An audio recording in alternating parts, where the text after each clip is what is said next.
સંગઠનને મજબૂત બનાવવા એક દિવસીય પ્રશિક્ષણ અને માર્ગદર્શન શિબિરનું આયોજન કરાયું. ભારતીય રાષ્ટ્રીય કોંગ્રેસ સમિતિના આદેશ અનુસાર વડોદરા શહેર કોંગ્રેસ સમિતિ દ્વારા તાજેતરમાં એક દિવસીય જિલ્લા સ્તરીય માર્ગદર્શન અને પ્રશિક્ષણ કાર્યશાળાનું આયોજન કરવામાં આવ્યું હતું.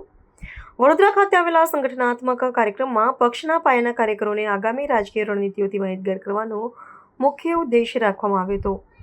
આ શિબિરમાં પ્રભાગ ક્ષેત્ર અને મંડળ કક્ષાના પ્રમુખો સહિત મોટી સંખ્યામાં પક્ષના સક્રિય કાર્યકર્તાઓએ ઉત્સાહભેર હાજરી આપી હતી.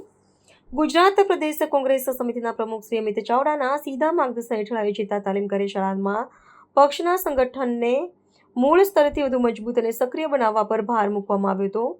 કાર્યક્રમ દરમિયાન ઉપસ્થિત હોદ્દેદારોને લોકોની સમસ્યાઓ સમજવા, જનસંપર્ક વધારવા અને પક્ષની વિચારધારાને છેવાડાના માનવી સુધી પહોંચાડવા અંગે વિસ્તૃત સમજણ પૂરી પાડવામાં આવી હતી. આ ઉપરાંત આગામી સમયના રાજકીય પડકારોને અનુલક્ષીને મતદાન મથક સુધી સંચાલન અને નેતૃત્વ વિકાસના વિવિધ પાસાઓ પર સઘન ચર્ચા કરવામાં આવી હતી. આ પ્રશિક્ષણ કાર્યક્રમ બાદ સ્થાનિક કાર્યકર્તાઓમાં નવો ઉત્સાહ અને આત્મવિશ્વાસ જોવા મળ્યો છે. વડોદરા શહેર કોંગ્રેસના આગેવાનોએ પ્રતિક્રિયા આપતા જણાવ્યું હતું કે આવા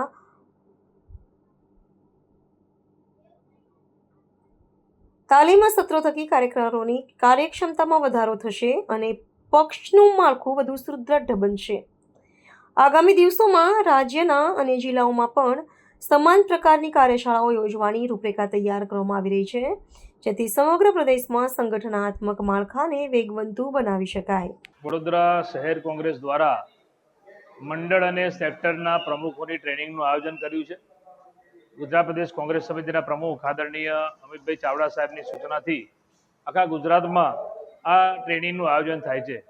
આવનારા દિવસમાં જ્યારે કોર્પોરેશનની ચૂંટણી પણ આવી રહી છે, ત્યારે આ ચૂંટણીમાં જે પ્રજાલક્ષી મુદ્દાઓ અને સંગઠનલક્ષી મુદ્દાઓની વાત થશે, સાથે સાથે કોંગ્રેસ પાર્ટીની જે વિચારધારા છે એની વાત થશે અને લગભગ 3 થી 4 કલાકનું આ પ્રશિક્ષણ તાલીમ શિબિરનો કાર્યક્રમ છે, જે આજે વડોદરા શહેર કોંગ્રેસનો અહીંયા લાડ ભવન ખાતે રાખ્યો છે, જેમાં પ્રદેશના ટ્રેનિંગ કોઓર્ડિનેટરો અને વડોદરા શહેરના આગેવાનો, વોર્ડ પ્રમુખો, મંડળ સેક્ટરના પ્રમુખો પણ ઉપસ્થિત છે.